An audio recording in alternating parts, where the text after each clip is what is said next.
आज हम पढ़ेंगे एक्सरसाइज 1.4 का 12th question.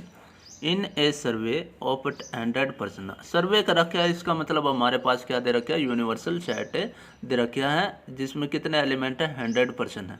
It was found that 28 read magazine ए, उनमें से 28 ऐसे हैं कि जो मैगजीन ए को पढ़ते हैं। 30 read magazine B, 42 read magazine C, 8 read magazine A and B, और 8 ऐसे जो ए और बी दोनों मैगजीन्स को पढ़ते हैं। 10 रीड मैगजीन ए एंड सी, और 10 ऐसे जो ए और सी दोनों मैगजीन को पढ़ते हैं। 5 रीड मैगजीन बी एंड सी, और 5 ऐसे जो बी और सी दोनों मैगजीन्स को पढ़ते हैं। एंड 3 रीड ऑल 3 मैगजीन्स, और 3 ऐसे हैं जो तीनों के तीनों मैगजीन्स को पढ़ते हैं।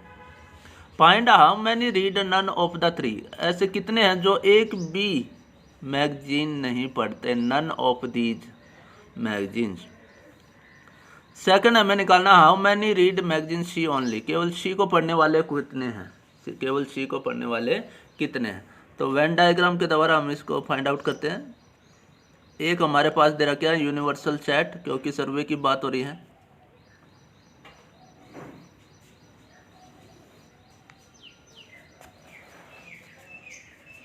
तीन सेट हैं,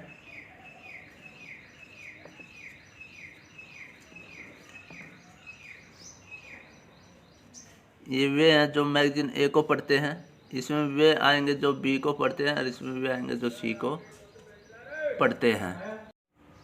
सबसे पहले हम फिलअप करेंगे जो ये इंटरसेक्शन वाला एरिया है इसको। तो ये है तीनों का कॉमन एरिया, तीनों का कॉमन एरिया मतलब तीनों को पढ़ने वाले। तो तीनों को पढ़ने वाले कितने हैं, 3। तो 3 रीड ऑल 3 मैगजीन्स। उसके बाद हम भरेंगे ए इंटरसेक्शन बी, यानी कि जो ए और बी को पढ़ते हैं। ए और बी को पढ़ने वाले कितने हैं, 8 और जो हैं ए और बी दोनों को पढ़ने वाले हैं। अब देखो ये ए बी का एरिया है, जिसमें से 3 तो मैंने पहले ही फिलअप कर दिए, तो रह कितने गए हमारे पास 5। तो कुल मिलाकर ए इंटरसेक्शन बी में क्या आ गया हमारे पास 8 आ जाएंगे। ए इंटरसेक्शन सी में कितने हैं, 10। ये ए इंटरसेक्शन सी का एरिया है, इसमें 10 होने चाहिए, जिसमें 3 हमने पहले फिलअप कर दिए, तो कितने रह गए हमारे पास 7। फिर है 5 रीड मैगजीन्स बी एंड सी, और 5 ऐसे हैं जो बी और सी को दोनों को पढ़ते हैं, तो इसमें आ जाएंगे हमारे पास 2, ताकि ये सारे मिलकर हमारे पास कितने आ जाएंगे, 5 हो जाएंगे। अब है ए को पढ़ने वाले कितने हैं, ए को पढ़ने वाले हैं 28, और जबकि आ कितने गए 7 3 10 और 5 15, 28 हैं, तो कितने रह गए हमारे पास 13।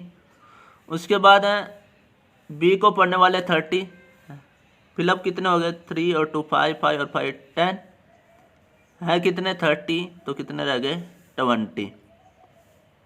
आफ्टर दैट सी को पढ़ने वाले 42 हैं, 10 और 2 12, 12 तो हमने पहले फिलअप कर दिए, रह कितने गए 42, तो कितने रह गए हमारे पास 30। ठीक है, ये ऐसे पर्सन है जो कम से कम कोई ना कोई मैगजीन जरूर पढ़ते हैं, जो कम से कम कोई ना कोई मैगजीन जरूर पढ़ते हैं। चाहे ए पढ़ते हो, बी पढ़ते हो, सी पढ़ते हो, या ए बी दोनों पढ़ते हो, बी सी दोनों पढ़ते हो, ए सी दोनों पढ़ते हो, या तीनों की तीनों मैगजीन पढ़ते हो, कम से कम एक मैगजीन तो पढ़ते हैं। ये जो एरिया है ये वो एरिया है जिसमें कम से कम एक तो मैगजीन पढ़ते हैं। ये जो बाहर का एरिया बच गया हमारे पास, इसमें वे आएंगे जो कोई भी मैगजीन नहीं पढ़ता, ना ए ना बी ना ही हमारे पास सी को पढ़ते हैं।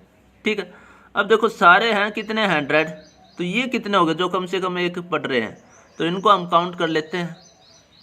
तो ये हो गए 13 18 28 28 और 30 60 80, तो ये सारे कम से कम एक मैगजीन पढ़ने वाले कितने हमारे पास 80 हैं। तो बाकी कितने बच गए 20, तो 20 ऐसे हैं, 100 सारे थे, 80 ऐसे हैं जो कम से कम कोई ना कोई मैगजीन जरूर पढ़ता है, तो 20 ऐसे हैं जो कोई भी मैगजीन नहीं पढ़ता। तो 20% who do not read any magazine। कोई भी मैगजीन नहीं पढ़ता। ठीक है, ये तो आ गया हमारे पास फर्स्ट का आंसर। उसके बाद है सेकंड का।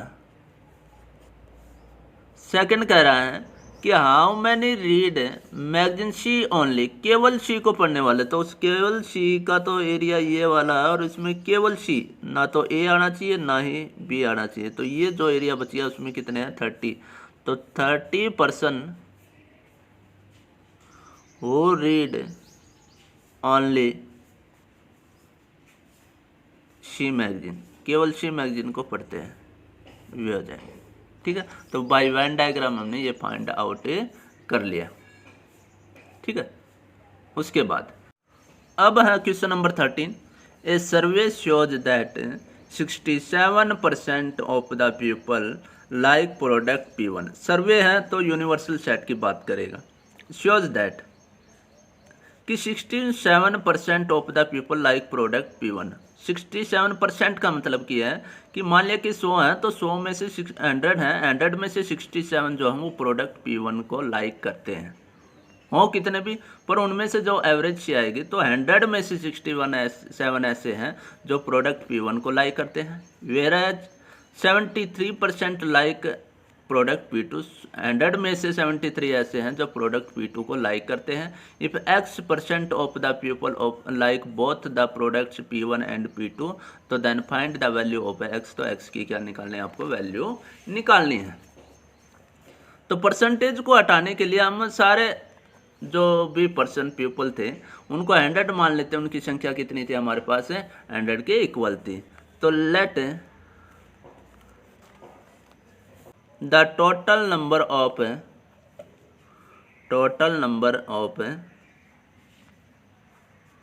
People equal to 100।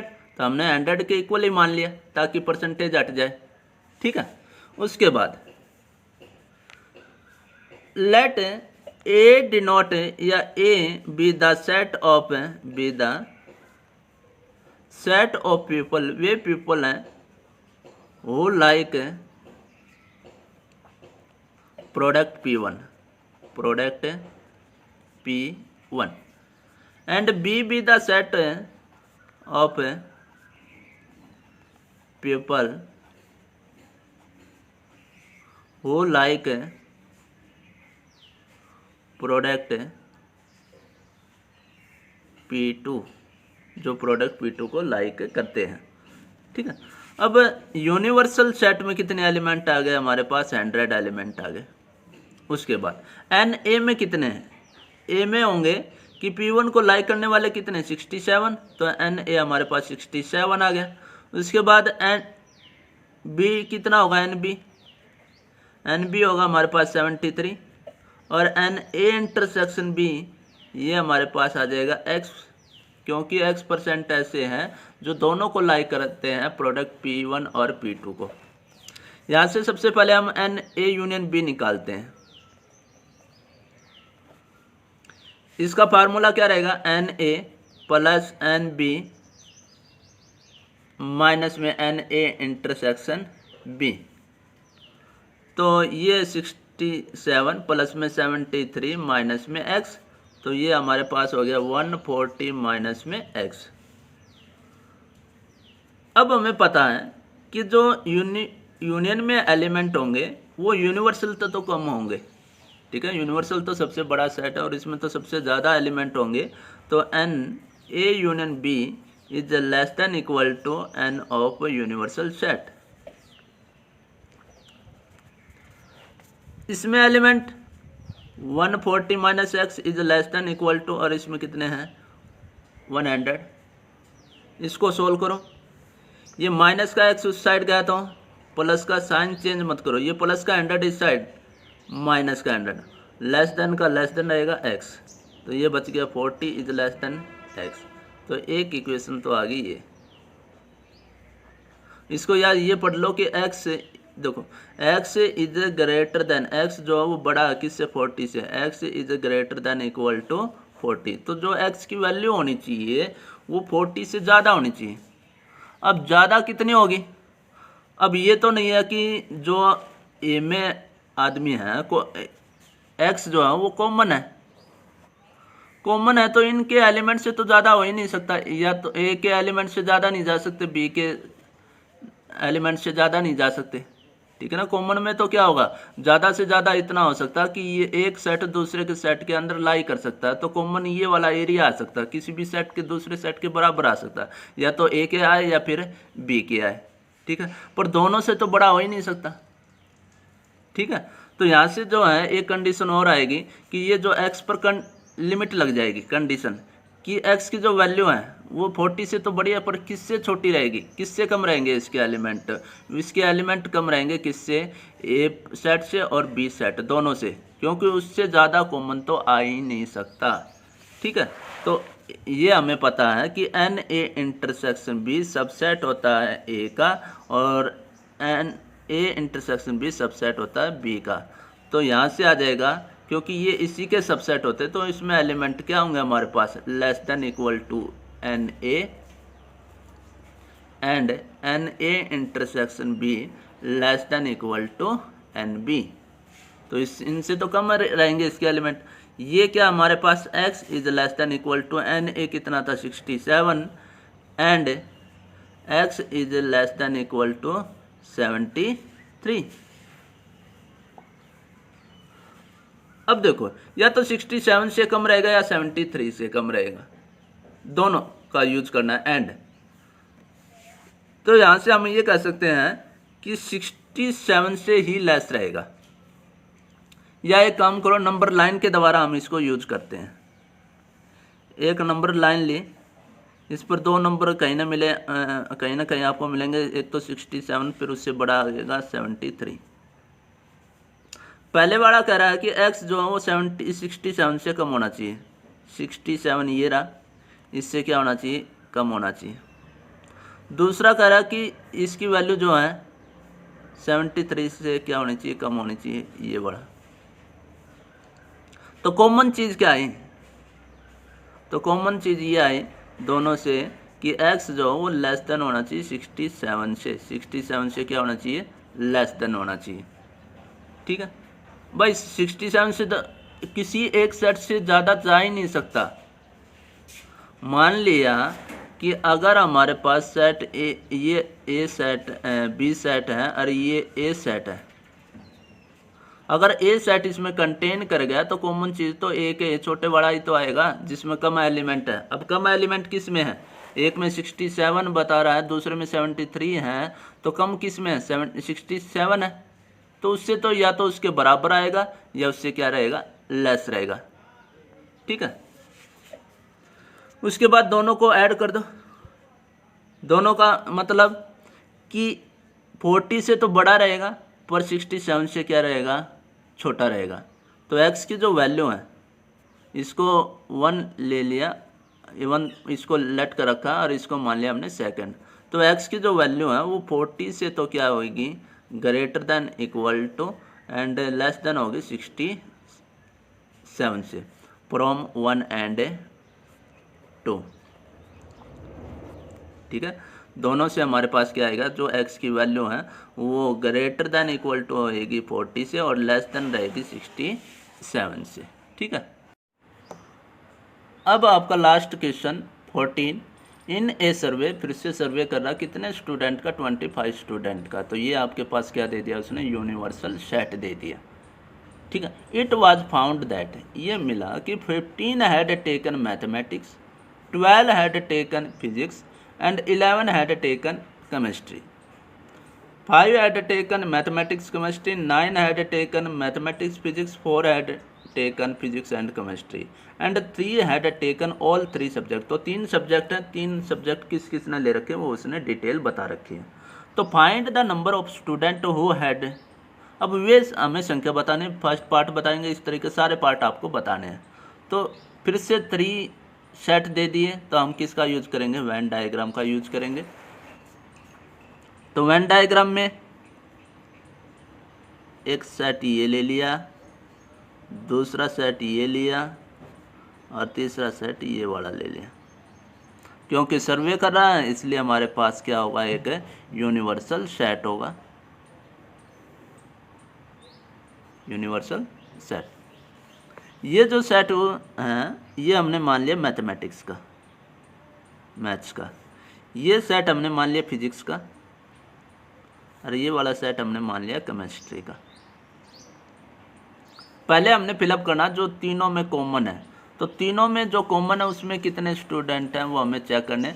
तो 3 हैड टेकन ऑल 3 सब्जेक्ट, तो 3 ऐसे हैं जिन्होंने तीनों सब्जेक्ट ले रखे, तो तीनों सब्जेक्ट यहाँ फिलअप कर दिए। उसके बाद ये करा कि 4 had taken physics and chemistry, तो 4 ऐसे जिसके पास क्या है, फिजिक्स और केमिस्ट्री दोनों हैं, फिजिक्स और केमिस्ट्री ये वाला एरिया 4 है, तो 1 बच गए। 3 तो हमने पहले फिलअप कर दिया, तो हो गए 4 सारे हमारे पास, ठीक है। उसके बाद है कि 9 had taken mathematics and physics, 9 ऐसे हैं जिसके पास मैथ और फिजिक्स दोनों हैं, और मैथ और फिजिक्स का तो एरिया ये वाला कॉमन, और इसमें 9 है, तो 3 तो हमने पहले फिलअप कर दिए, तो कितने रह गए हमारे पास, 6 रह गए। कितने रह गए, 6। उसके बाद कह रहा है कि 5 had taken math and chemistry, 5 ऐसे हैं जिनके पास मैथ और केमिस्ट्री दोनों चीज़ है।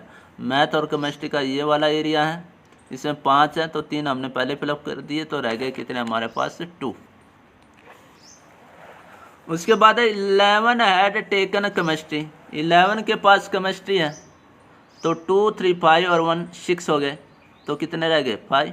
तो सारे हमारे पास क्या हो जाएंगे, 11 हो जाएंगे स्टूडेंट इन केमिस्ट्री।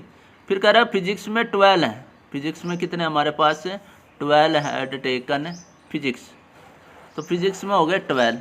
कितने फिलअप कर रखे हमने, 6 3 9 और 1 10, रहे कितने, 12, तो रह गए कितने हमारे पास है, 2।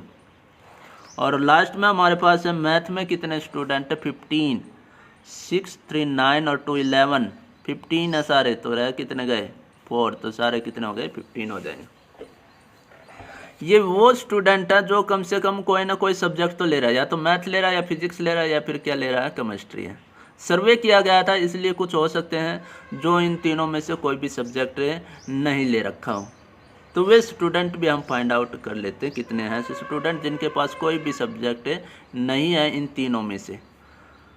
तो पहले हम इनको काउंट कर लेते हैं, तो 4 6 10 और 15 और 5 20 और 3 कितने हो जाएंगे, 23 हो जाएंगे, ठीक है। तो ये सारे हमारे पास है 23, और 23 ऐसे हैं जिनके पास कम से कम कोई ना कोई सब्जेक्ट तो जरूर है, ठीक है। तो एक पार्ट हमारे पास था 7th पार्ट है, 7th पार्ट में कह रहा था एटलीस्ट 1 ऑफ 3 सब्जेक्ट, कम से कम एक सब्जेक्ट हो, तो ऐसे कितने हमारे पास हैं, 23। अच्छा, सर्वे कितने का किया गया था, 25 का, 23 के पास कोई ना कोई सब्जेक्ट है, तो 2 ऐसे बच गए जिसके पास कोई भी सब्जेक्ट नहीं है।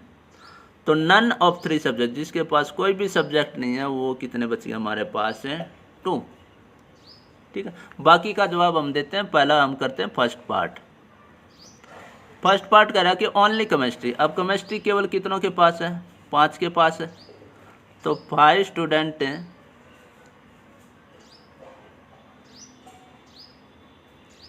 had taken chemistry only, had taken chemistry only। Second part है ओनली मैथमेटिक्स, ओनली मैथमेटिक्स, तो केवल मैथ कितनों के पास है, 4 के पास, तो 4 students had taken maths only. Third part कह रहा है फिजिक्स ओनली, तो केवल फिजिक्स के कितने हैं, 2 स्टूडेंट, तो 2 students had taken physics only. Fourth part में है physics chemistry but not math, physics chemistry तो हो, तो फिजिक्स केमिस्ट्री का कॉमन एरिया है ये वाला, ये किसका, फिजिक्स और केमिस्ट्री, फिजिक्स का और केमिस्ट्री का। इसमें कह रहा है कि फिजिक्स केमिस्ट्री तो हो पर मैथ नहीं हो, तो मैथ वाले तो ये भी तो हैं, तो इसमें से ये वाला एरिया हमने हटा दिया, तो कितने बच गए, 1 बच गया। तो 1 student had taken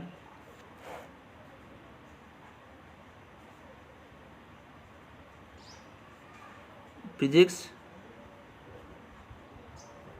chemistry but not maths, fifth part कह रहा है कि math physics but not chemistry. Math physics का एरिया ये ऐसा है जो इसके पास मैथ और फिजिक्स दोनों है, पर नॉट केमिस्ट्री, तो केमिस्ट्री वाले को हटा दिया तो 3 ये केमिस्ट्री का एरिया आ गया था इसके आगे, तो क्या बच गया हमारे पास 6।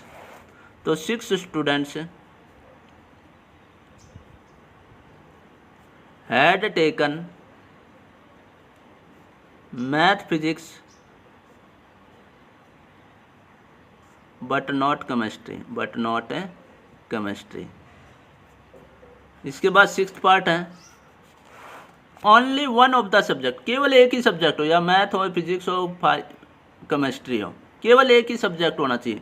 तो ये 4 ऐसे हैं जिसके पास सिर्फ मैथ ही मैथ है, केवल एक ही सब्जेक्ट है। 2 ऐसे जिसके पास सिर्फ फिजिक्स है, और 5 ऐसे हैं जिसके पास सिर्फ केमिस्ट्री, केवल एक ही सब्जेक्ट है। तो 4, 2, 6 और 5 11, तो 11 स्टूडेंट ऐसे हैं जिनके पास केवल एक ही सब्जेक्ट है। 11 student had taken only one subject, केवल एक सब्जेक्ट इनके पास। और 7th क्या कह रहा है कि एटलीस्ट 1 ऑफ 3, कम से कम एक, तो ज़्यादा सब्जेक्ट भी हो सकते हैं, कम से कम एक तो हो। तो उसका आंसर कितना आया था हमारे पास 23। तो 23 student had taken at least one subject. और लास्ट है कि कोई भी सब्जेक्ट ना हो, तो वो हमने कितने निकाले थे, 2 स्टूडेंट। तो 2 student had taken no subject, जिसके पास कोई भी सब्जेक्ट नहीं है। तो वेन डायग्राम के द्वारा हमने सभी क्वेश्चन का आंसर दे दिया है। ठीक है।